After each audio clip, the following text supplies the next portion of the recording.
short story by Paul McCann called The Weekly Wonder. Jane was one of the prettiest girls you'd ever hoped to meet. At 16, she already had her driver's licence, no ties or hangers-on, a positive outlook and brains to burn. But studying university wasn't where she wanted to go. Jane had decided she was going to leave school and enter the workforce. Time was running out as the final year of school was almost over, so she started looking around for a job. She did all the usual job-seeking activities. With her very creative mind, she put together an impressive CV, even though she hadn't done a day's work in her life, and she read through all the position vacant ads in the papers and wrote letters to prospective employers. She started placing work wanted posters in shop windows and on public notice boards. One day she went cold canvassing and took a chance, asking for a job on one of the most expensive new car dealerships in the city. She walked confidently straight into the manager's office and said, "I want your job." The manager was really impressed with the way she spoke and answered, "I like that. They call me Rob. That's my name around here. What's your name?" "Jane's the name." "Tell you what, Jane, I'll give you a chance. You start selling our top-line vehicles, and there's a catch. You must sell one car each week to keep your job. If you don't sell a car by the end of the week, then you've lost your job." "Okay, I'm up for it. When do I start?" "What about tomorrow morning?" came the reply. "Cool. What time, Robbo?" Robbo stood up from behind the desk and reached out a friendly handshake, saying, "7 sharp. Welcome to the team, Jane." Jane could hardly believe her luck and couldn't wait to go home and tell her parents.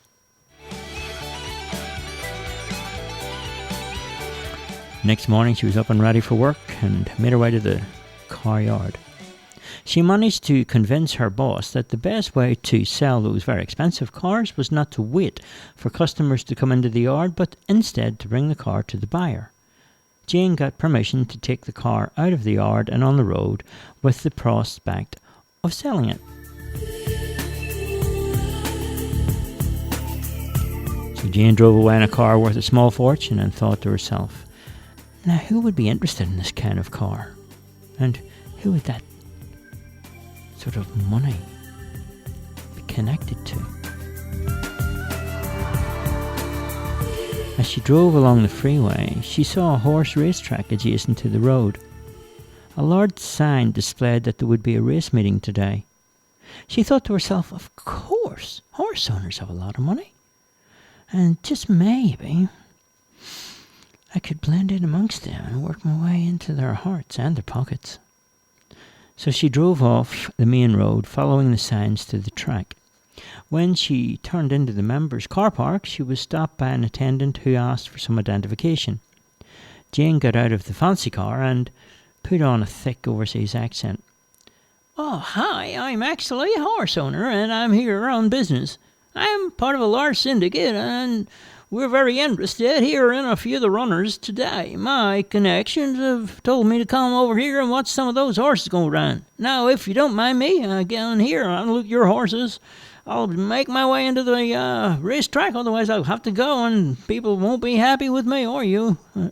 The car park attendant opened the gates and waved her into the members' car park, where she parked her car as close to the racetrack as possible. Then she took a few photos of it with her mobile phone before making her way to the members' grandstand.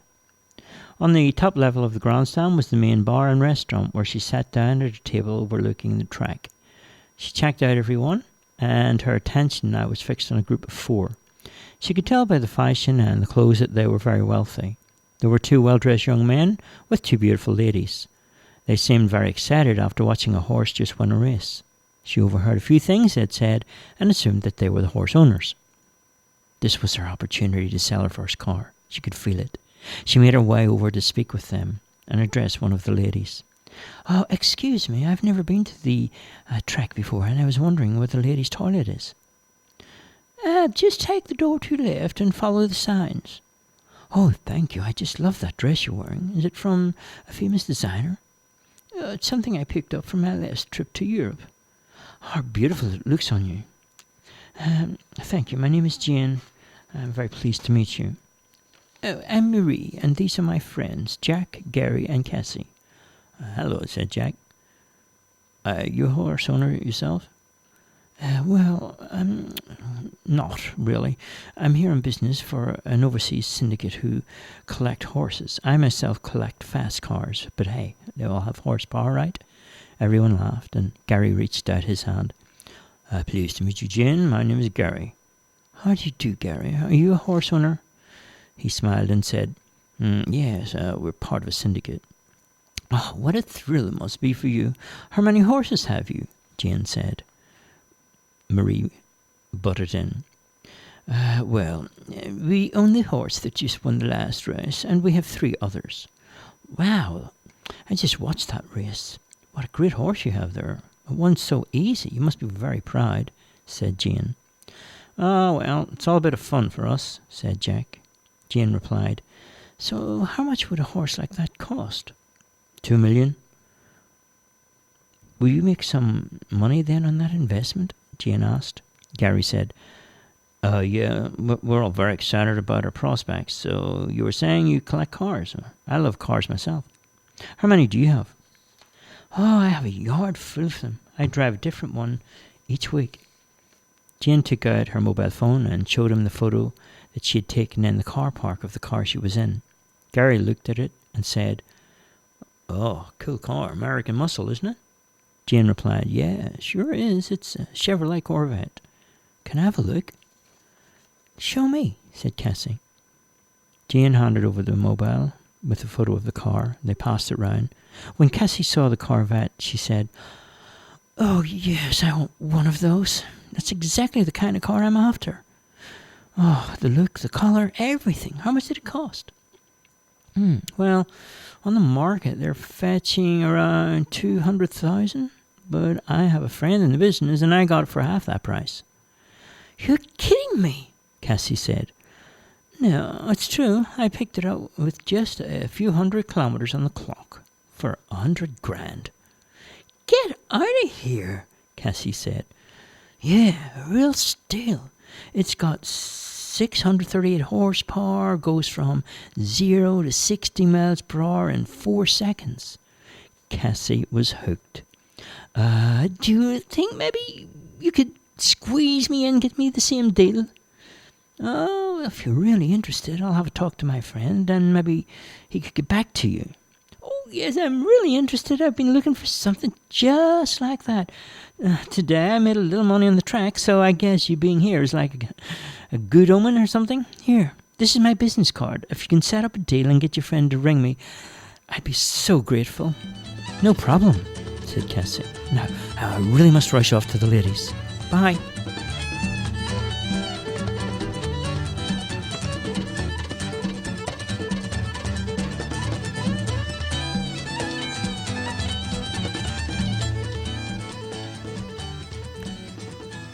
After farewell, Jane went back to the members' car park. She was back in the car yard within the hour with the prospects of her first sale.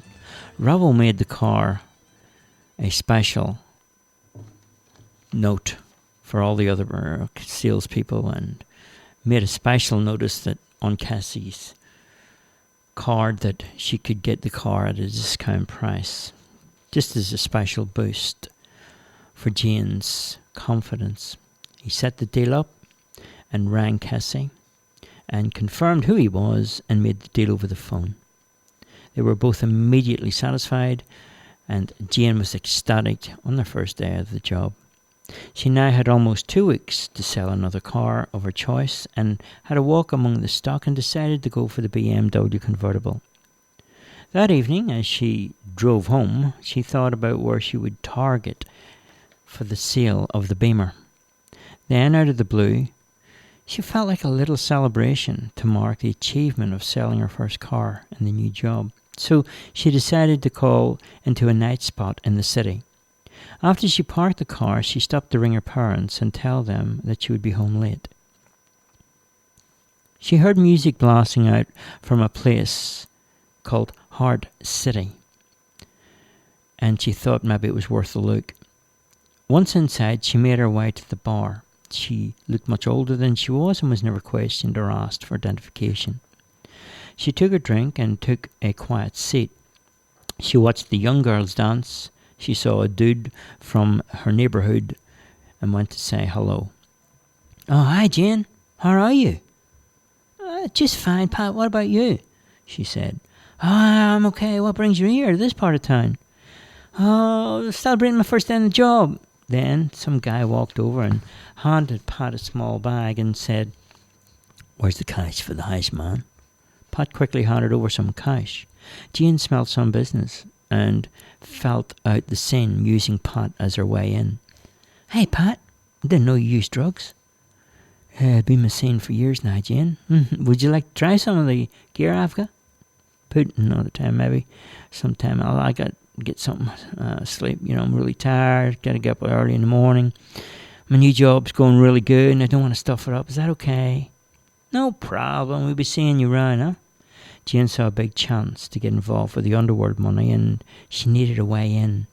She decided to take a risk. "Pat, the person I usually score from is run dry. Is there any chance you could introduce me to your dealer?" "You're a lucky girl, Jane, because he's actually here tonight. I don't normally see him, but a big score's just gone down and a lot of money's changed hands. Do me a favour, Pat, could you introduce me to him?" "Wait here, I'll go and have a word, alright? He's got some heavy-duty protection over there." "Oh, okay, thanks." She knew it was a risky venture, but if she didn't try, she'd never know. Pat returned and asked Jane to follow him. They walked outside to where a car was waiting on the street. Pat tapped on the passenger window that dropped down to reveal a young man who smiled. "Hello, Jane, I'm Mick. My good friend Pat there has informed me you need to score some drugs. Do you do that sort of thing often? Hey, what sort of drugs are you after?" I'm after some cocaine." "Do you believe in God, Jane?" "Why is that, Mick?" "Well, somebody once told me God's way of telling you that you've got too much money is by giving you a cocaine habit." "Well, I guess there's some truth in that," said Jane. "I have a small amount with me that will cost you $500. Is that okay? Too much?" No, I just need to get back to my car. My purse is in my handbag in the boot. Is there any chance you could maybe drive me to the car where I'm parked?" "Okay, get in and show me where your car is." Mick turned to the driver and said, "Hey, man, can you open the door for Jane?" The driver got out and opened the back door. Jane got in and buckled up. Jane took them to the Beamer, and she could tell by the look on Mick's face that he was very impressed. He got out and walked around the car. "Sweet, Jane. What kind of model is this?" "Beamer. It's the latest 6 Series, 650i. "Now, that's what I call a cool machine. What's it worth?" I got a friend in the business, and he let me have it for just under 100,000. "So, tell me, Jane, are you kind of a young girl like you's got so much money?" Well, I'm from a very wealthy family," said Jane. "I'd like to get to know you, Jane. I'd like to have some. I'd like you to have this coke on me, okay? You can call it a goodwill gesture, but only if you say yes to dinner at my place and give me some of the contact of that friend of yours in the car business." She took the coke and handed him Robbo's business card, and then she said, "I'd love to have dinner with you. What night and where?" He handed her a business card, and he said, "When you arrive at my front gate tomorrow evening, say about 6, just punch in 2020 on the electronic keyboard. The gates will open up and just follow the driveway to the front reception. I'll have someone there to look after you and bring you inside." "Oh, okay, Mick. See you tomorrow," said Jane. Mick and his driver drove off at speed. Jane called Robbo on the phone to share the news of another possible deal and explained the situation to him. The next day, when Jane went into work, Robbo was waiting at the door for her. He reached out his hand and they shook on the deal that had just been made. "Oh, I'm more impressed, Jane. 2 cars in 2 days. Keep this up and you will be taking over my job." She went for a walk around the yard and chose another BMW Series 6 convertible. She asked for an early mark and explained it was work-related. Robbo never hesitated to let her go. She went to the hairdresser and had a facial while she was there. When she arrived at Mick's Inner City Mansion, she followed the instructions to the gate, and to gain entry she punched in the numbers that were given to her. Within a few moments, she was met at the front door by 2 security guards who took her into a large dining room where hundreds of candles were lit in her honour.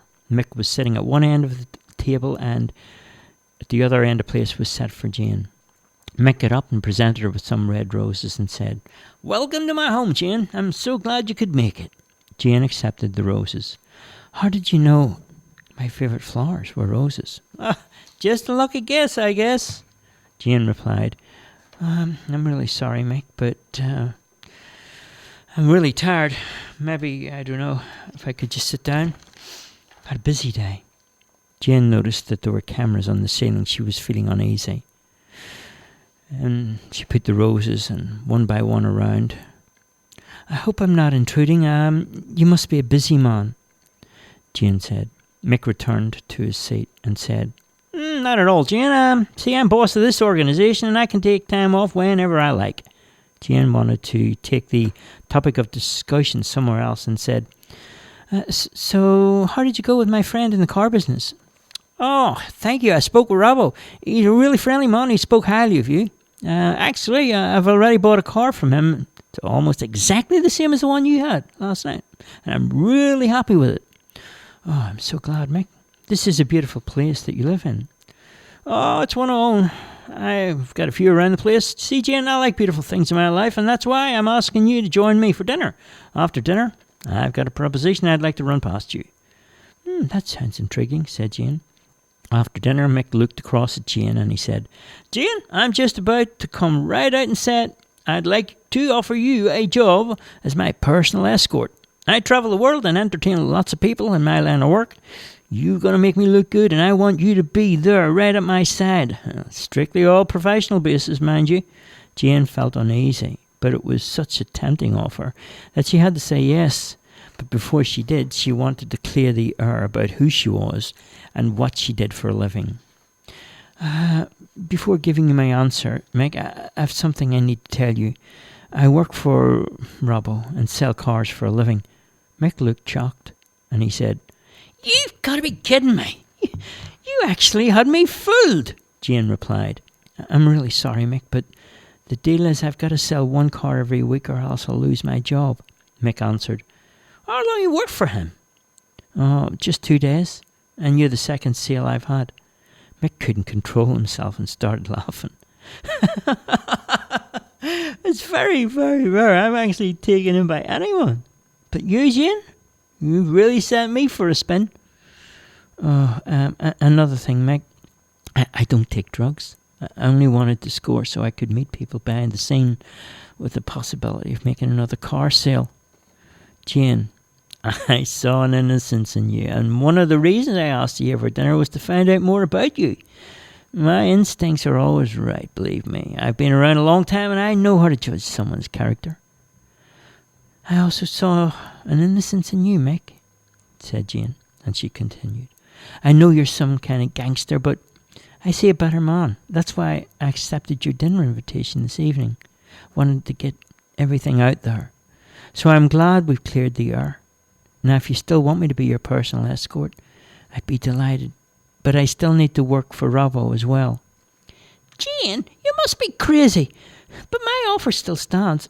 I've never actually had anyone in my life I couldn't trust. But now I think I can with you."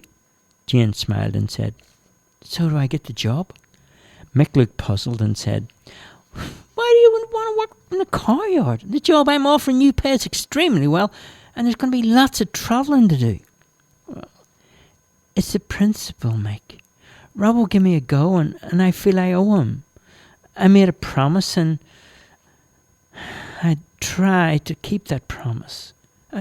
I'm a person with integrity and ideals." Mick smiled and he said, "Yeah, well, Jane, let me help you. I can almost assure you a regular supply of customers each week. I can put the word out there and you'll be the contact person they will speak to. I can't do any more than that."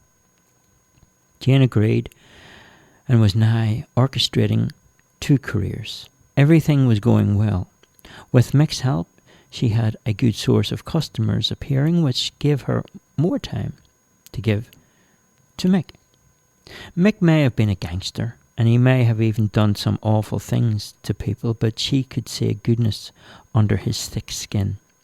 She knew she could bring that out, and in time she could make him a better person.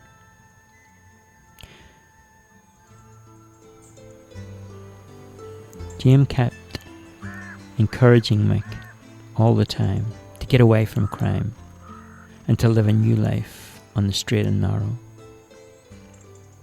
Jane had a rare gift indeed. For a year after their first meeting, Mick and Jane had almost disappeared from all the usual places, and a rumour went around that he had been bumped off and dumped after a deal went wrong around the drug scene. But only a few people had the knowledge of where Jane and Mick were. They now had new identities and were living together as man and wife in a well-hidden spot on a mountain top where no one would ever find them. The end.